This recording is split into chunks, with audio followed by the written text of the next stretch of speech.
Roma, autor de Todo a Mil, director de la Fundación Juan March. Gracias por recibir a Periodista Digital. Bueno, la primera pregunta que surge en este libro, Todo a Mil, que es el título, ¿no? Es decir, Todo a Mil porque parte de microensayos publicados en la prensa nacional y la obligación del filósofo en concentrar todas las ideas en 1000 palabras. ¿Cómo ha supuesto un reto eso para ti? Todo a mil significa, efectivamente, tratar de aproximarnos a los grandes temas del pensamiento y de la filosofía en 1000 palabras. Es que en 1000 palabras también se aborde el todo de la filosofía. Tiene un título que tiene algo, si quieres, de humorístico o antisolemne, porque sugiere aquello de las tiendas todo a 100, esa misma facilidad, esa misma ligereza, esa misma baratura que puedes adquirir por un escaso precio, en este caso el precio de un libro, pues un todo, que es el todo de la filosofía. Y sí, creo, y ese es el subtítulo, cuando hablo de filosofía mundana, creo que la filosofía tiene que hacerse mundana. Mundana quiere decir poder dirigir una palabra sensata en el mundo de una reunión, en el mundo de un salón, en el mundo de la plaza pública, en el mundo de los periódicos. Y en ese sentido entiendo que la claridad, la brevedad, la elegancia, la emoción poética, el tono en primera persona y, si es posible, a veces, funcionando como bálsamo, el sentido del humor, que es un engrase bueno para introducir a la gente en determinadas ideas, todo eso debiera ser un buen compendio de filosofía mundana.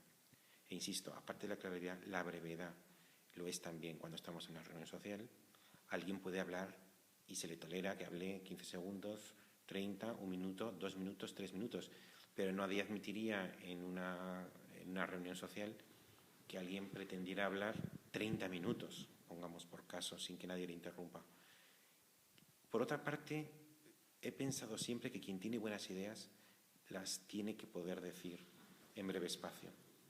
Si te sofisticas mucho o haces de tu relato algo excesivamente complicado, inmediatamente, por lo menos en mí, nace la sospecha de que no lo tienes tan claro.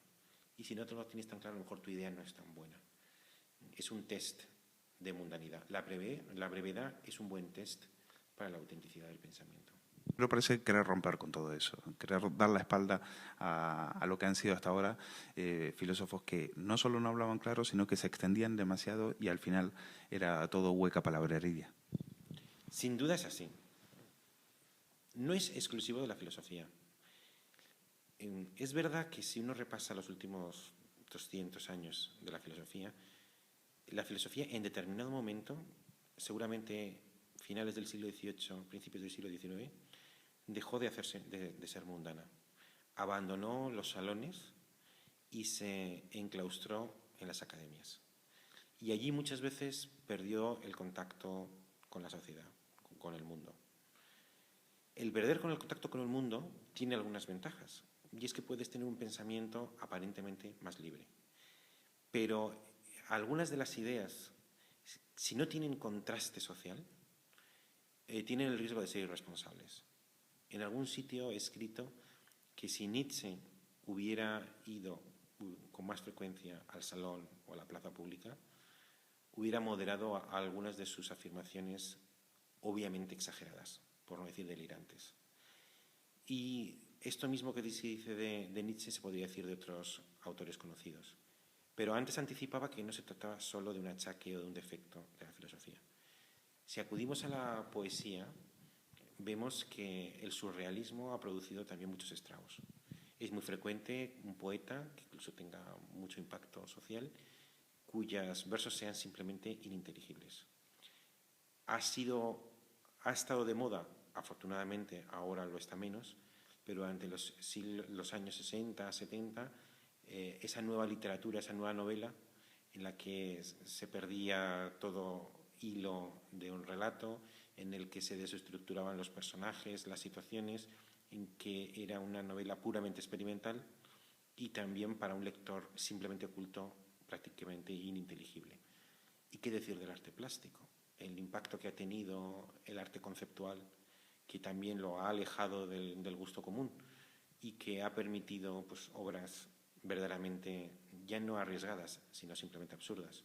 Con lo cual, la filosofía se ha alejado del mundo y ese alejamiento le ha permitido entrar en una jerga no solamente ininteligible, porque ininteligible quiere decir que tiene un sentido que no es fácil de comprender. Es que simplemente no tiene sentido, que es peor. Pero yo creo que en ese retraimiento irresponsable del mundo, la filosofía no ha ido sola, sino que ha estado acompañada por tendencias en otras disciplinas y en otros artes. Mencionabas a Nietzsche, ¿no? Pero y recordaba que cuando Zaratustra baja a encontrarse con el pueblo, choca con él. Lo único que recibe son insultos, agravios y hasta la burla. ¿Qué le pasa a Javier Gomá cuando baja a la acera pública y pisa calle y lleva consigo un manifiesto de la mundanidad, que es el título de uno de tus microensayos? No tengo nunca la sensación de estar en una posición encumbrada y que yo tenga que bajar a ningún sitio, sino que me encuentro en el mismo plano que los demás. Uno de los problemas que ha tenido la cultura en los 2-3 últimos siglos es su carácter excesivamente aristocratizante. No tanto me refiero ahora a las estructuras aristocráticas, económicas o sociales. Me refiero al hecho de que el concepto moderno de hombre ha estado edificado sobre la idea de que todos somos implícitamente unos genios. Esto no es una butad. Esto quiere decir lo siguiente: el concepto de artista moderno ha sido diseñado según el patrón del genio, y el concepto de hombre moderno ha sido diseñado según el concepto de artista, según el modelo de artista. Es decir, que cuando en finales del siglo XVIII y sobre todo ya en el romanticismo del siglo XIX se llega a la idea de que lo verdaderamente humano dentro del hombre es lo distinto, es lo diferente, es lo original, es lo nuevo, que nos coloca siempre, cuando verdaderamente eres individual y verdaderamente humano, por encima de las reglas comunes. La mejor manera de comprender ese sentimiento era la idea romántica de genio, que también él es como una fuente incesante de creatividad, de ideas, de originalidad, de distinción por encima de las reglas. Cuando esta intuición se ha generalizado y después se ha masificado y después se ha interiorizado, ha producido el concepto de subjetividad que hoy tenemos. Hoy, en cualquier serie de televisión vulgar, encontrarás a una persona que le dice a otra, cuando le quiere expresar su máximo sentimiento de adhesión o de amor: tú eres muy especial. O decimos de alguien que es muy especial, o que esta ha sido una tarde muy especial, o que yo soy una persona muy especial, como si lo especial fuera necesariamente algo positivo. Hace 3 siglos, decir de alguien que era especial era insultarlo, porque era salirse de los paradigmas normativos. Solo recientemente, a través del romanticismo, se ha convertido en lo especial un atributo positivo, y el genio es el especial por antonomasia. Nosotros tenemos un concepto de nosotros mismos, el concepto moderno es un concepto muy de artista que está por encima de las reglas, y eso ha hecho muy difícil la convivencia, porque en una ciudad como Madrid, que viven 4 o 5 millones de personas, si todos ellos se consideran en lo más íntimo personas especiales y diferentes por encima de las reglas, es muy difícil la convivencia. En tu libro llamas un poco a dar la espalda y a poner al filósofo sobre la tierra y decirle lo que usted tiene que decir. Si usted es un genio, pruébelo en 15 minutos. Y si no lo ha probado durante toda su vida, pues mire, tengo malas noticias para usted. Usted no es un genio. Sí, bueno, efectivamente hay uno de los ensayos, me parece que es el segundo, que se titula Los genios desconocidos no existen, que argumenta que el bien más preciado por una sociedad es el talento, es el genio. Y que aun cuando es verdad que en ocasiones la novedad que representa, la transformación que representa una persona con genio, con talento, puede producir un poco de resistencia. Mi tesis es que la historia de la cultura demuestra que los genios que tienen vida larga son testigos de su propia recepción, de su propio éxito. Porque una sociedad no se puede permitir renunciar a los frutos que una persona verdaderamente genial le puede ofrecer. O dicho de otra manera, todos, sobre todo razonando como antes hacía, ¿no? Si es verdad que en el fondo de nuestro corazón sentimos que somos un poco genios, incomprendidos, que somos personas a las que la sociedad no lo reconoce, yo traigo malas noticias. Si tú tienes una determinada edad y la sociedad no ha recibido o no ha aplaudido o no ha reconocido tu genialidad, no eres un genio. Esa sería, digamos, la tesis principal. Y luego hay una tesis implícita, y es ya de una manera más general criticar el concepto de genio como constitutivo de lo humano o de lo individual. Porque es muy difícil crear una sociedad y establecer reglas de convivencia si todos los miembros de la sociedad se consideran genios por encima de las reglas. Por eso me parece más conveniente recuperar un concepto de individuo que ponga el acento no tanto en lo que nos distingue, en lo que nos hace diferentes, en lo que nos hace excéntricos, sino en aquello que nos hace comunes. Y por eso, no en este libro, que sí argumento sobre esa idea, pero la fundamento en otra, que es un capítulo de mi libro Ejemplaridad Pública, que se titula ese capítulo El universal vivir y envejecer, ahí argumento que todos los hombres, desde Salomón hasta un inmigrante que ha llegado, pobrecito, en una balsa, todos comparten una misma experiencia fundamental, absolutamente íntima y absolutamente universal, que es vivir y envejecer. Si todos compartimos algo común, más allá de esas diferencias, podemos empezar a pensar en reglas que también sean comunes y que permitan la convivencia. Un concepto de hombre en donde lo común, lo compartido, no necesariamente sea negativo, sino al contrario, sea la base para establecer unas reglas armónicas y pacíficas de convivencia.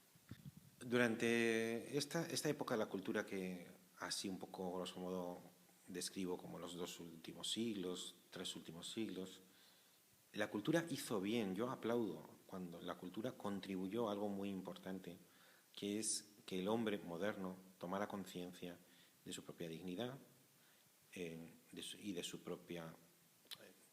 y que fomentara el enamoramiento de la libertad individual.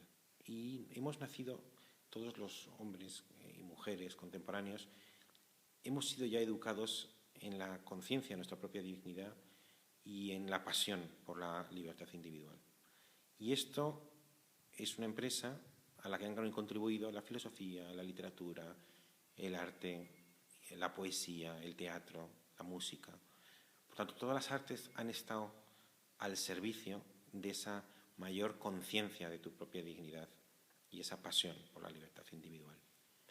Ahora bien, la tarea cultural ahora pendiente ya no es cómo ser libres, sino cómo ser libres juntos.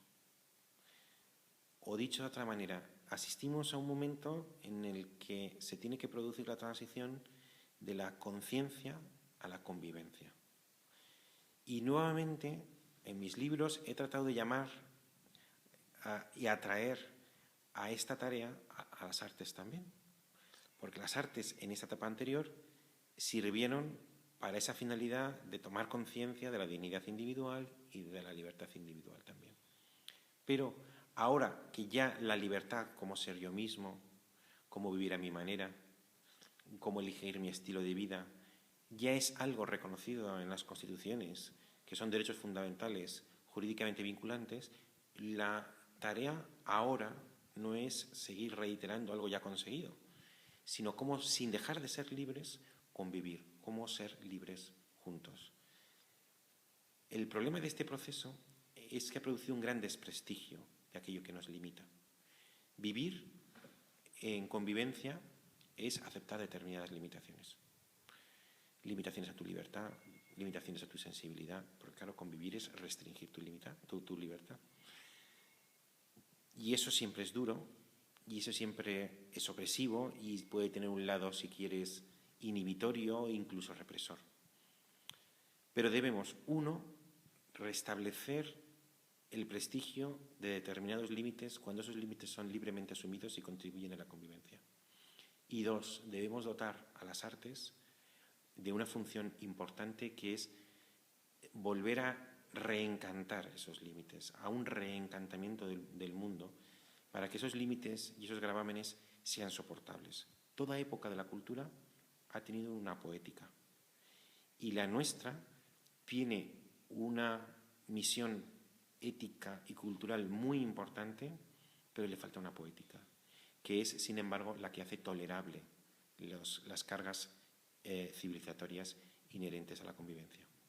Antes decía que el problema hoy es la convivencia.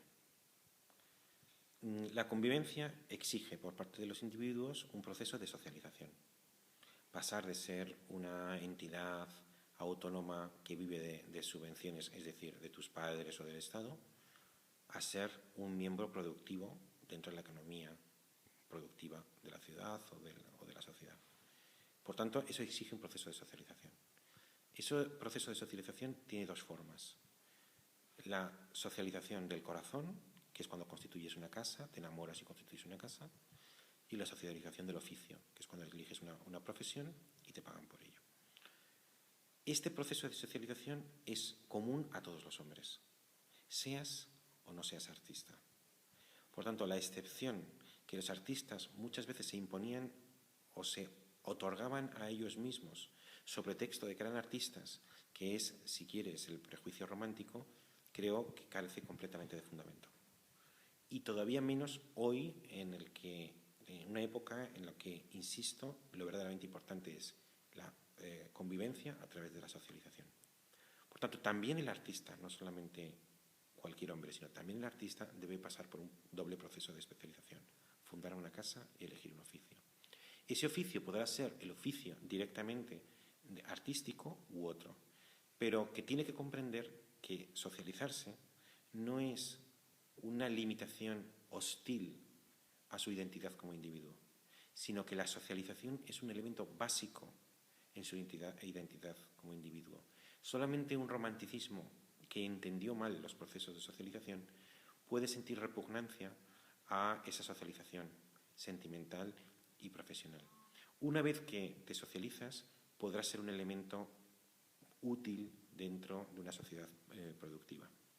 Por otra parte, basta con tener un mínimo conocimiento de la historia de la cultura para saber que toda la cultura ha sido una cultura de encargo hasta el siglo XVIII. Si admiramos a la Capilla Sixtina de Miguel Ángel o envidiamos quizá las metopas del Partenón y las esculturas de Fidias, por no decir Leonardo da Vinci o por no decir Bach, toda la cultura ha sido una cultura correctamente de encargo. El romanticismo, que quiso renunciar al encargo y constituirse en enemigo del mercado, tuvo como consecuencia la automarginación, que eso es la bohemia, o el malditismo, que es la contraposición irreconciliable entre lo estético y lo bueno. De igual manera que la bohemia es el antagonismo irreconciliable entre lo bello y lo útil. Todos esos antagonismos que tenían mucho de artificiales, creo que se están superando. Y el requisito o el imperativo de socialización va a obligar a superarlos todavía con más prontitud. Yo pido del artista que sea un artista mundano, igual que un filósofo sea también mundano, en el sentido de que haya superado con éxito los procesos de socialización. Y una vez superado, podrá decir una palabra interesante y útil a la sociedad en la que vive. Javier Camá, muchísimas gracias por recibirnos, recibir a Periodista Digital para hablar de Toda Mil. Esperamos que, por supuesto, este libro encuentre a esos artistas, a esos filósofos y esos lectores mundanos que pululan por Madrid a la espera de ideas nuevas, que es lo que tanto hace falta. Gracias. Gracias, Luis, por la atención que prestáis a mi libro.